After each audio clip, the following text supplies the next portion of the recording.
இங்க பல கணவர்களுடைய குற்றச்சாட்டு என்ன அப்படின்னா, எப்ப பார்த்தாலும் தன்னோட மனைவி கத்திக்கிட்டே இருக்கா, புலம்பிக்கிட்டே இருக்கா, டார்ச்சர் பேர் வழியா இருக்கிறா அப்படிங்கிறது தான் ஒரே ஒரு குற்றச்சாட்டா இருக்கு. ஆனா அந்த கத்துறதுக்கு பின்னாடி, அவங்க புலம்புறதுக்கு பின்னாடி 1000 வழிகள் இருக்கு அப்படிங்கிறது எந்த கணவரும் புரிஞ்சுக்கிறதே இல்ல, தெரிஞ்சுக்கிறதும் இல்ல. இதுதான் ஒரு இல்லத்தரசியின் வழிகளாவும் இருக்கு.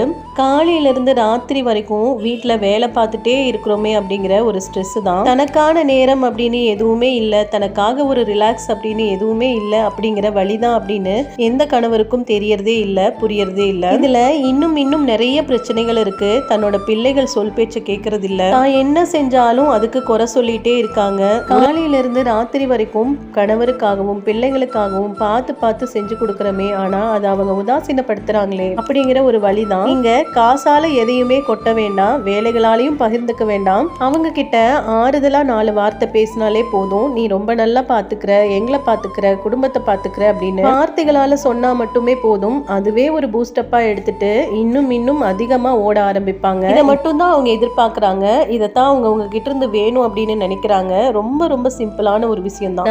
அதை யாருமே இங்க பண்றது இல்ல. எப்ப பார்த்தாலும் உதாசீனப்படுத்திக்கிட்டே இருக்கிறது, கேவலப்படுத்திக்கிட்டே இருக்கிறது. இதையெல்லாம் தாங்க முடியாம அவங்க பேசினா கத்தற, திட்டுற, புலம்புற அப்படின்னு அவங்கள குற்றம் சொல்லிட்டே இருக்கிறது.